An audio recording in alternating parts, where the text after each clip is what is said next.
Oui, le président de la République recevait à 15h à l'Élysée les associations de pieds noirs et a annoncé un geste mémoriel pour un drame de notre histoire encore très méconnu, la fusillade de la rue d'Isly. Le 26 mars 1962, une semaine après la signature des accords d'Évian qui marquent la fin de l'Algérie française, l'armée tire sur une manifestation de pieds noirs. Le bilan officiel est très lourd, 46 morts et 150 blessés.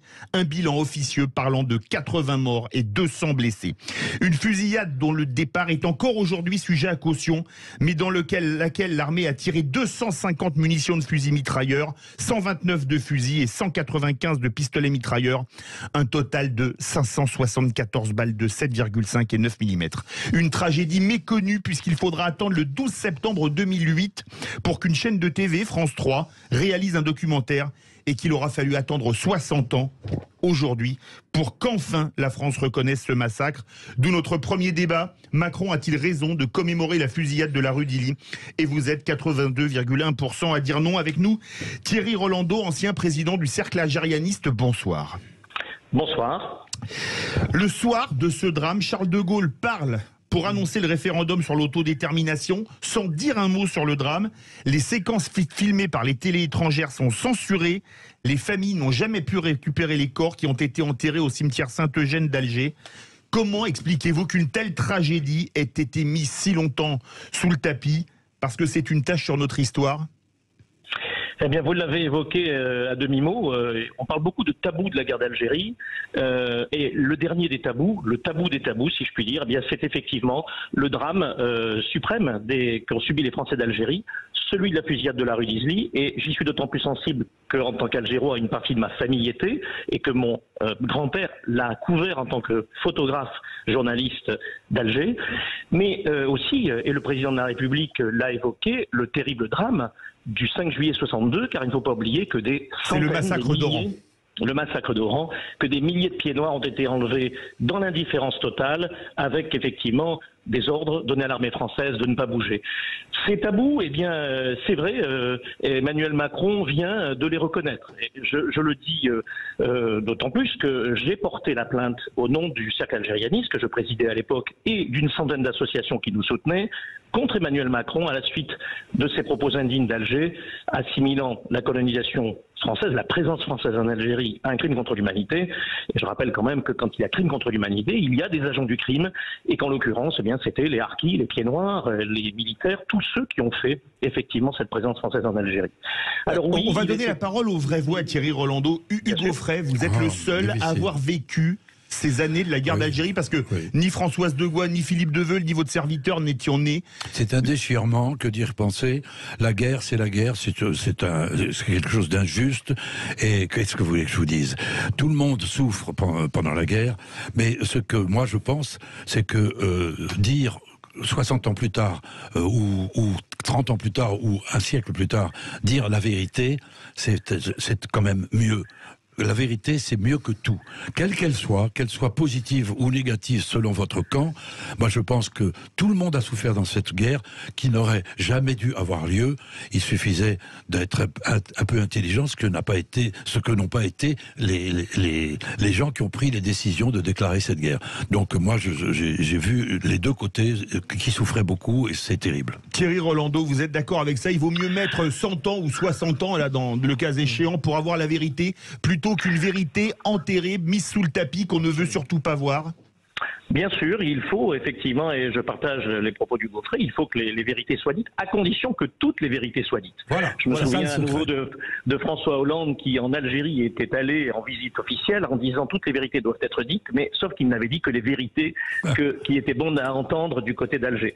Et effectivement, le dernier tabou, eh bien, ce sont les souffrances, les drames pieds noirs, parce qu'ils ont été sans doute les vaincus de l'histoire, et puis parce que, eh bien, c'était politiquement incorrect de reconnaître que tous les drames n'étaient pas du même côté. Toutes les tortures n'étaient pas du même côté, et qu'il y avait des victimes des deux côtés, et l'équité des mémoires, tout simplement, c'est ce que d'ailleurs les Français d'Algérie demandent, eh bien ça exige que l'on reconnaisse la totalité de la vérité historique. L'histoire ne s'écrit, et celle de la guerre d'Algérie en particulier, ni en noir ni en blanc, elle est en zone grise parce que justement les souffrances sont des deux côtés. Françoise de Gaulle. Moi je suis tout à fait d'accord, je suis comme Hugo Frey, je pense qu'il faut dire les choses telles qu'elles sont. Je prends toujours l'exemple d'un pays que j'aime infiniment qui s'appelle le Japon. Et toute cette partie n'arrive pas à se développer parce qu'au fond, il y a la chape de plomb de la Seconde Guerre mondiale, parce que le Japon ne s'est jamais excusé des crimes commis dans cette zone. Je vous coupe, même avant de la Seconde Guerre mondiale, Nankin, c'est en les années 30. Hein. Non, mais en Chine, bien sûr, les massacres de Nankin. Oui, mais je parle des massacres de Nankin, mais je parle vraiment de ce qui s'est passé pendant la Seconde Guerre mondiale, avec la Birmanie, avec les Coréens. Oui. Ce sont des crimes contre l'humanité absolument éprouvants. Et finalement, on a passé l'éponge parce que l'empereur Hirohito a décidé de renoncer à son statut de divinité. Et la réalité, si vous voulez, c'est qu'il y a toujours ce poison, au fond, qui empoisonne au sens premier du terme, comme une rivière souterraine qui charrie du poison violent, parce que finalement, on ne dit pas les choses. Après, il y a la guerre d'Algérie, il y a les événements d'Algérie, je suis d'accord. Emmanuel Macron pendule comme toujours, il godille, parce que là, il a besoin aussi de faire des clins d'œil à cet électorat-là. Voilà, il faut quand même le dire, oui, absolument. On peut pas être tout et son contraire. On peut pas dire l'Algérie crime contre l'humanité et on peut pas ratisser, on peut pas faire en même temps. À un moment donné, il faut un positionnement. Il faut pas confondre la guerre d'Algérie où tout le monde a souffert et la colonisation où il est évident que les actes commis par la France pendant la colonisation au début par le général Bugeaud sont épouvantables. La façon dont nous avons colonisé ce pays, dans les faits, est épouvantable. Après, ces événements, je termine, on va pas se battre, mais je pense que je continue moi à militer pour qu'on arrête avec l'avenue du général Bugeaud. Il faut débaptiser des avenues. Voilà, moi je crois vraiment que c'est très important. Pour le reste, c'est très important ce qui se passe là. La colonisation, c'est un mot qui est compliqué. Parce qu'il y a du positif dans la colonisation. Beaucoup de positif. Je ne fonctionne pas comme vous, je ne pense pas ça. Attendez, comment? Je ne pense pas ça. On n'est pas d'accord.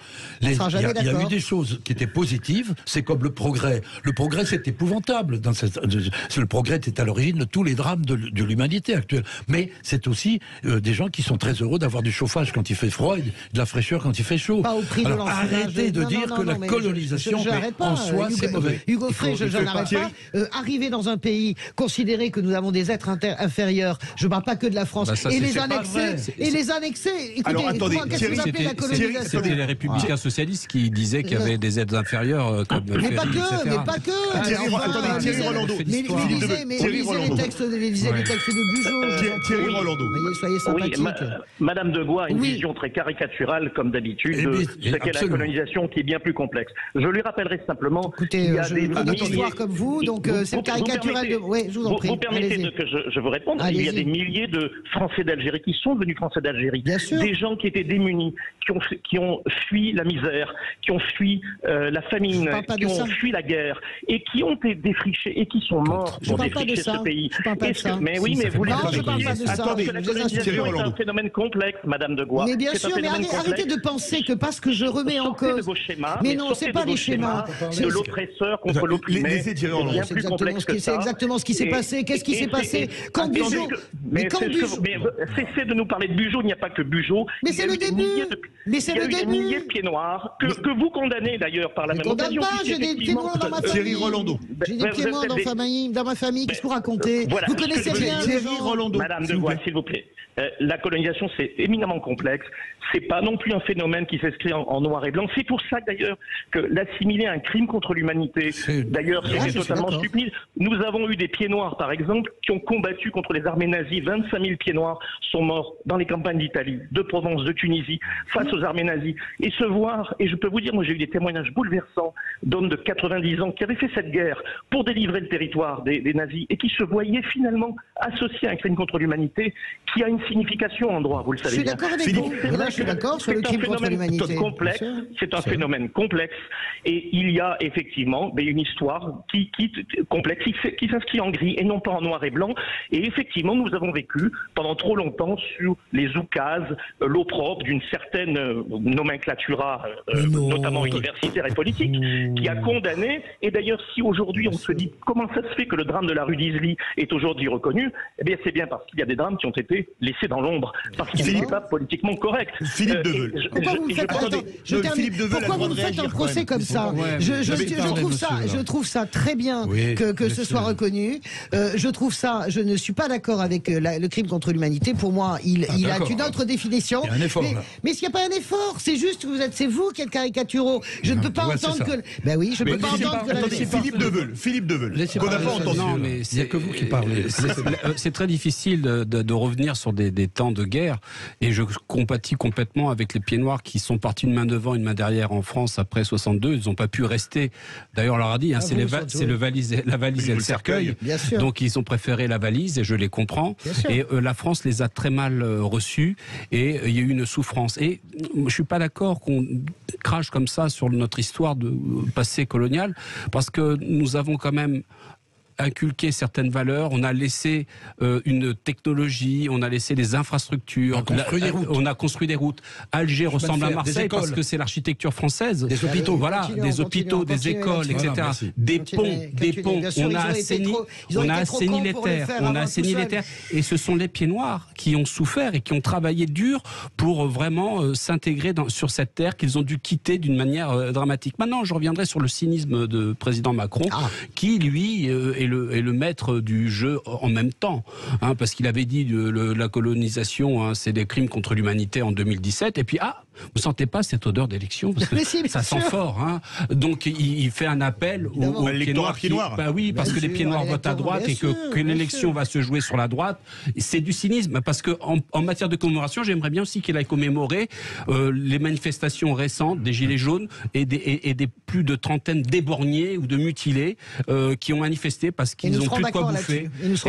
Et ça, c'est un cynisme du président Macron qui est éclatant. Hugo Frey, vous voyez du cynisme de l'odeur de l'élection. J'ai une anecdote à vous dire simplement qui va vous éclairer.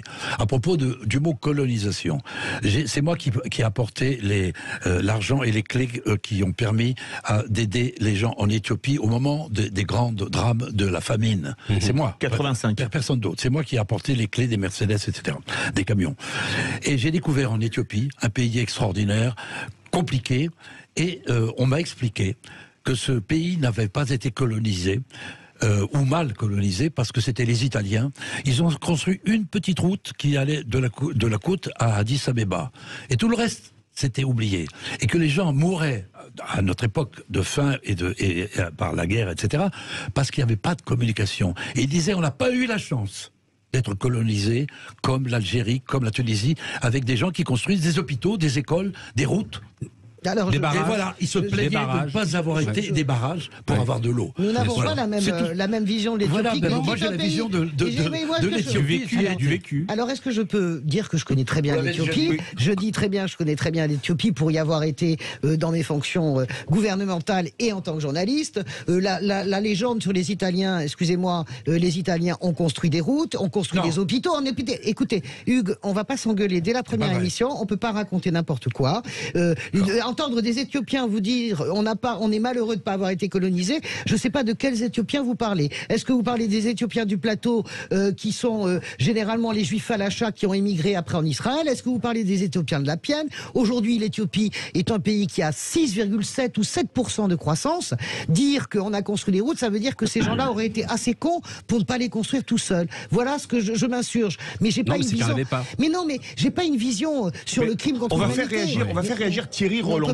Thierry Rolando, est-ce que quelque part, ça va être, je vais me faire l'avocat du diable, le bon côté du en même temps? C'est-à-dire que Macron, en reconnaissant la rue d'Isly, donc je parie que si on fait un sondage dans la rue, 95% des gens ne savent pas ce qu'est le massacre de la rue d'Isly. Est-ce que quelque part, le gouvernement algérien, depuis l'indépendance, ne voyant que les crimes d'un côté, mais surtout pas les siens, là c'était pas un crime, c'était l'armée française qui a tiré, mais le massacre de Oran, c'était les harkis massacrés, c'était le FLN, les pieds noirs massacrés, c'était le FLN.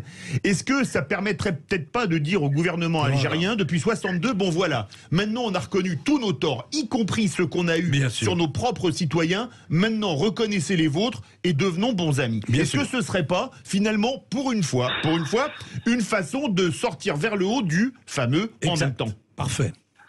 Alors d'abord l'exercice n'est pas terminé, je voudrais vous le rappeler, puisque le 19 mars c'est les 60 ans des accords d'Évian. Emmanuel Macron va revenir donc dans un mois, un petit peu plus d'un mois, il va revenir devant les Français pour tenir son discours, et qui sera très attendu, bien évidemment, sur les accords d'Évian, qu'est-ce qu'ils signifient. Et là, il va sans doute s'adresser à l'Algérie, aux Français, aux militaires, aux anciens combattants, et finalement à tous ceux qui ont souffert de l'après-19 mars également, les harkis et les pieds noirs. Donc l'exercice est loin d'être terminé. Et peut-être que le balancier, finalement, va revenir, le balancier du en même temps. Je n'en sais rien.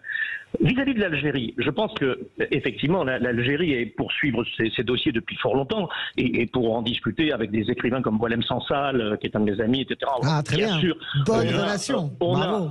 On a effectivement une vraie question liée la réaction du pouvoir algérien. Et effectivement, la France, n'ayant pas jamais été ferme dans cette exigence d'équité des mémoires, cette manière de reconnaître sa part d'ombre, eh bien, effectivement, les Algériens, et notamment les gouvernements algériens, qui sont, je vous rappelle, toujours issus du FLN, quelles que soient d'ailleurs les générations. C'est un régime militaire depuis l'indépendance. Hein. Voilà, et le président Tebboune... Et la seule fois où il y a eu des élections, ils ont annulé le deuxième tour parce qu'ils allaient perdre. Voilà, c'était le fisc qui allait gagner. Oui, le fisc allait gagner. Avec l'accord de la France, d'ailleurs. Bien sûr, accord de la France. J'aspire à la symétrie des mémoires et de l'histoire. Voilà, c'est l'équité des mémoires. La symétrie. Et on ne peut pas, et c'est vrai que malheureusement, il y a eu, il faut bien le reconnaître, de la part de nos gouvernants, mais aussi d'une certaine presse française, une position constante à considérer que l'Algérie n'avait pas à reconnaître ses torts et ses drames. Aujourd'hui, même des historiens algériens, qui sont corsetés, parce que je rappelle que l'Algérie a voté une loi qui conditionne toute expression historique en Algérie, y compris dans les manuels scolaires, par l'approbation de l'État, car on ne peut pas porter atteinte, effectivement, au mythe de la Révolution. Donc ça, évidemment, c'est un grand drame. Pour qui connaît les musées algériens, je les connais, les musées de l'histoire de la guerre d'Algérie, je peux vous dire qu'ils ont une vision très mono de l'histoire de la guerre d'Algérie. Très asymétrique, pour reprendre Hugo Frey. La symétrie, s'il vous plaît. La symétrie, mais là, c'est très asymétrique. Des jugements, des procès, la symétrie, s'il vous plaît. Merci beaucoup, Thierry Rolando, ancien président du Cercle algérianiste. Verdict sur Twitter. Macron a-t-il raison de commémorer la fusillade de la rue d'Illy? Vous êtes 82,4% à dire non. Une petite respiration avec du sourire et du rire pour la chronique présidentielle de Philippe Rossi, ça vous dit? Non, je ne suis pas au courant. Eh bien, c'est tout de suite.